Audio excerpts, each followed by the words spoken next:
नमस्ते दोस्तों, आप देख रहे हैं मसाला पॉपकॉर्न, जहां हम आपके लिए दुनिया भर की मशहूर फिल्मों की कहानियों को आसान और मज़ेदार तरीके से समझाते हैं। अगर आप फिल्मों के शौकीन हैं और दुनिया के किसी भी कोने की कहानियां जानने में दिलचस्पी रखते हैं, तो हमारे चैनल को सब्सक्राइब करना न भूलें। आज हम आपके लिए लेकर आए हैं 2017 में रिलीज हुई एक बहुत ही दिलचस्प और रहस्यमयी फिल्म की कहानी, डेथ नोट। ये फिल्म एक ऐसे लड़के की कहानी है जिसे एक जादुई किताब मिलती है जिसमें किसी का नाम लिखते ही उसकी मौत हो जाती है। ये कहानी जितनी रोमांचक है उतनी ही खतरनाक भी। तो चलिए बिना किसी देरी के शुरू करते हैं। फिल्म की शुरुआत होती है लाइट टर्नर नाम के एक टीनेजर लड़के से जो सिएटल में रहता है। लाइट एक बहुत ही होशियार स्टूडेंट है, लेकिन उसकी जिंदगी में कई परेशानियां हैं। उसके पिता पुलिस में हैं और उसकी मां की मौत हो चुकी है, जिससे लाइट के दिल में गहरा दर्द छिपा है। स्कूल में भी वो दूसरों से अलग महसूस करता है और खुद को अकेला पाता है। उसकी ये दुनिया तब बदलती है जब एक दिन उसे एक रहस्यमयी किताब मिलती है जिसका नाम है डेथ नोट। इस किताब के पहले पन्ने पर बड़े बड़े अक्षरों में लिखा होता है कि अगर किसी का नाम इस किताब में लिखा जाए और उसके मरने का तरीका भी बताया जाए तो वो व्यक्ति उसी तरीके से मर जाएगा। लाइट को पहले ये मजाक लगता है। उसे लगता है कि ये कोई नकली चीज़ है, कोई गेम या शरारत। लेकिन फिर भी वो इस किताब को अपने पास रख लेता है और सोचता है कि एक बार इस किताब को आजमा कर देखना चाहिए। आखिरकार ये किताब उसके हाथ में आई है तो उसे कुछ तो खास होगा। अगले दिन स्कूल में एक घटना होती है।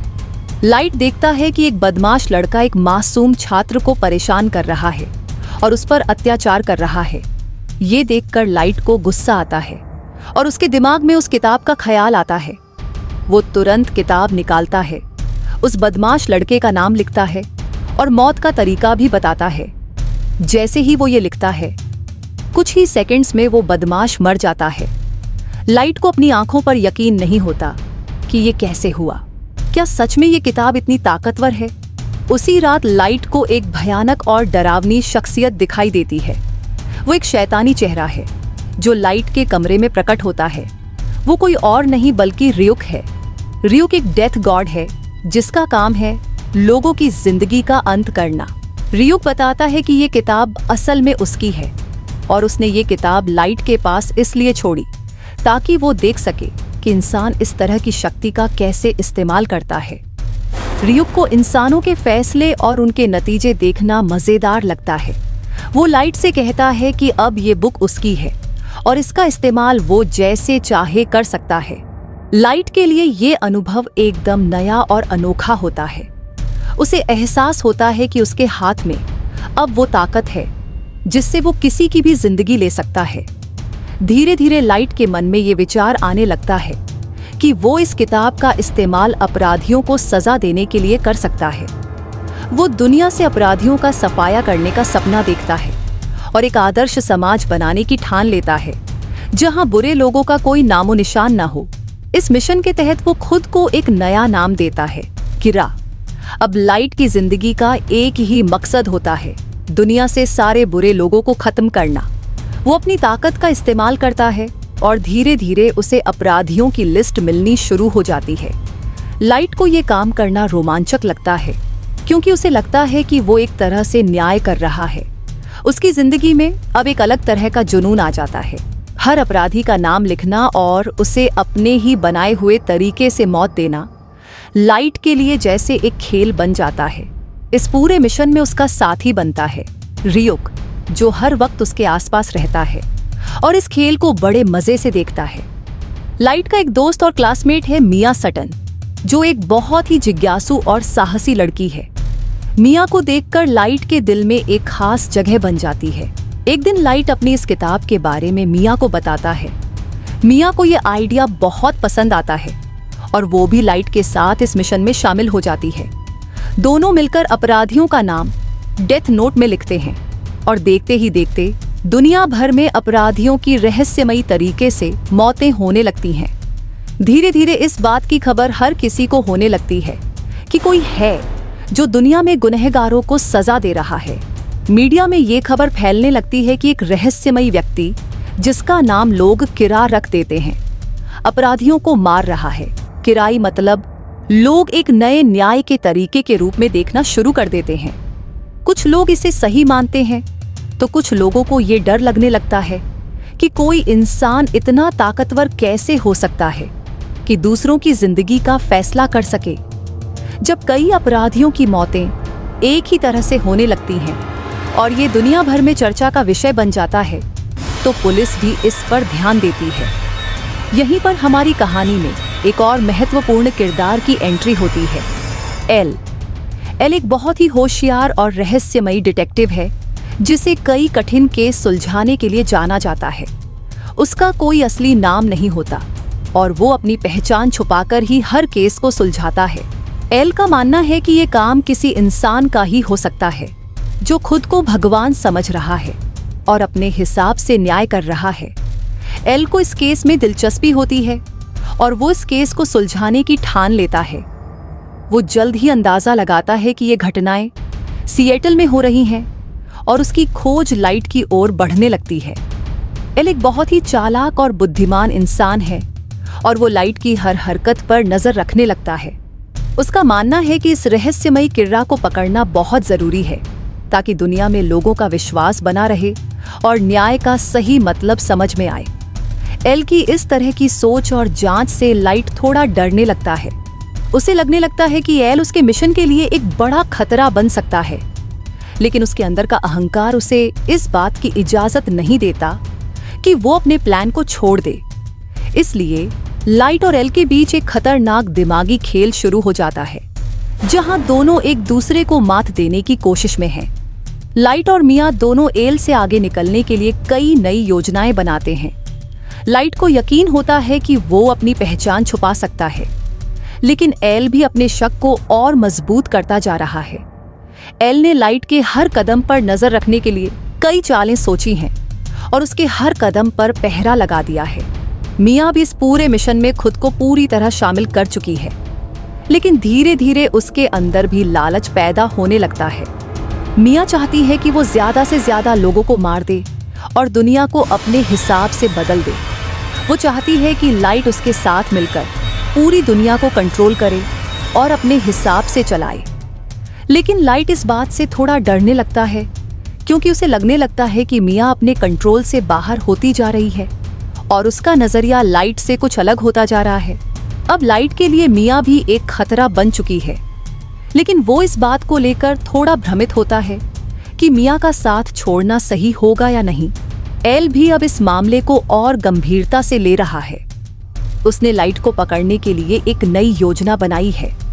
वो लाइट के पिताजी, जो खुद पुलिस में एक बड़े अधिकारी हैं, का इस्तेमाल करके लाइट पर दबाव बनाना चाहता है। एल को यकीन है कि लाइट ही किर्रा है और वो इस मामले को किसी भी कीमत पर सुलझाना चाहता है। लाइट को अब एहसास होता है कि एल का शक उस पर गहरा हो चुका है और उसे अपनी पहचान छुपाने के लिए कुछ करना ही होगा। वो खुद को बचाने के लिए कई नए तरीके सोचता है और अपने हर कदम को बहुत ही सावधानी से उठाता है, लेकिन अंत में एल लाइट के खेल को समझ जाता है। वो एक ऐसी चाल चलता है जिससे लाइट की असलियत सबके सामने आ जाती है।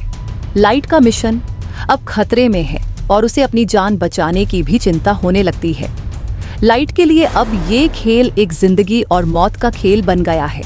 अब लाइट के लिए ये खेल एक सीधा टकराव बन चुका है, जहां उसे किसी भी कीमत पर एल को मात देनी है। उसे पता है कि अगर एल उसकी असलियत तक पहुंच गया तो उसका किरा बनने का सपना हमेशा के लिए खत्म हो जाएगा। अब वो हर कदम सावधानी से उठाता है, लेकिन एल भी उसे पकड़ने के लिए और भी सतर्क हो गया है। लाइट समझता है कि अगर उसे इस खेल को जीतना है तो उसे बहुत होशियारी से खेलना होगा और इसके लिए उसे हर उस व्यक्ति का नाम अपनी डेथ नोट में लिखना पड़ेगा जो उसकी सच्चाई जानने की कोशिश कर रहा है। इसी दौरान मियां के साथ उसकी बहस और ज्यादा बढ़ जाती है। मियां का लालच अब पूरी तरह से बाहर आ चुका है और वो चाहती है कि लाइट एल को खत्म कर दे ताकि उनके रास्ते में कोई रुकावट न आए। मियां के दबाव के चलते लाइट खुद को एक काले रास्ते पर जाता हुआ पाता है। उसकी इंसानियत धीरे धीरे खत्म होने लगती है और वो पूरी तरह किरा बन जाता है। अब उसके लिए इस किताब का उद्देश्य केवल न्याय करना नहीं है, बल्कि अपने खुद के अस्तित्व को बचाना भी है। मियाँ चाहती हैं कि वो भी इस किताब का मालिक बने और ज्यादा पावर हासिल करे। वो लाइट पर दबाव डालती है कि उसे किताब दे दी जाए ताकि वो भी अपराधियों को अपनी पसंद से सजा दे सके। लेकिन लाइट जानता है कि मियाँ का इरादा सही नहीं है। उसे मियाँ पर शक होने लगता है कि वो खुद इस किताब की ताकत का गलत इस्तेमाल कर सकती है। अब लाइट को समझ नहीं आता कि उसे मियाँ पर भरोसा करना चाहिए या नहीं। एल भी अब लाइट के पीछे पूरी ताकत से लग चुका है। उसने लाइट के हर कदम का विश्लेषण किया है और वो समझता है कि लाइट खुद को किराने के रूप में देखता है।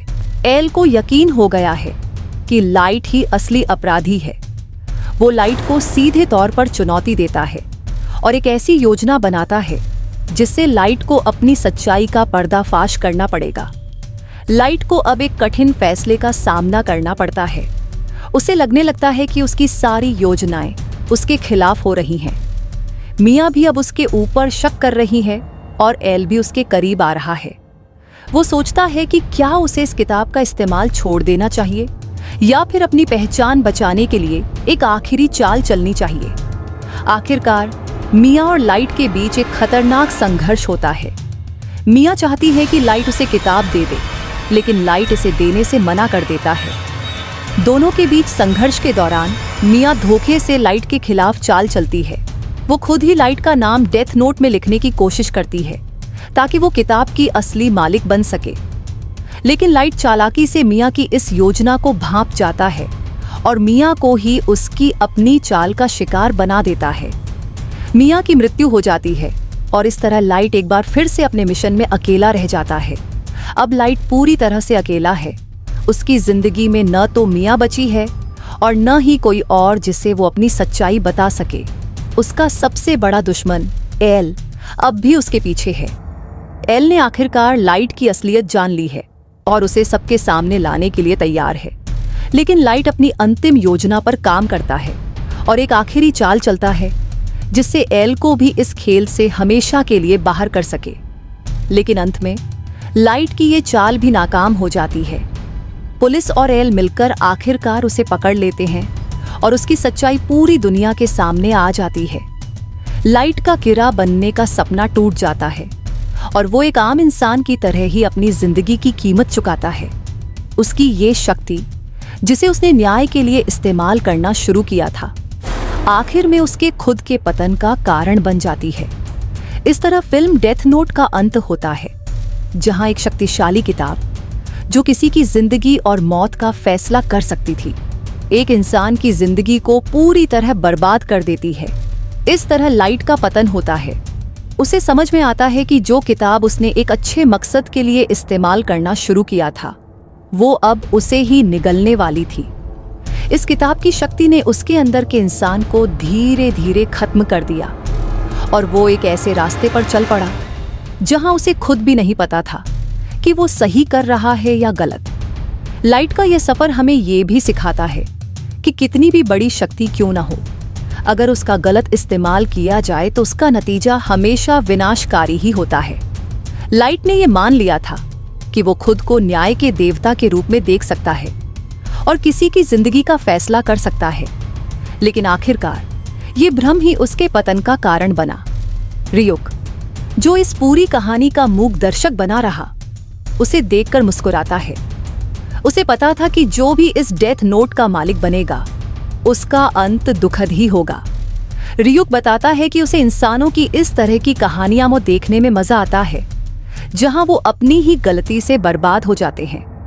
रियुक ने शुरुआत में ही लाइट से कह दिया था कि जो भी इस डेथ नोट का इस्तेमाल करेगा, उसका अंत अच्छा नहीं होगा। लाइट का यह सफर एक चेतावनी की तरह है कि किसी भी तरह की शक्ति अगर गलत हाथों में पड़ जाए तो वो इंसान को उसके असली रास्ते से भटका सकती है।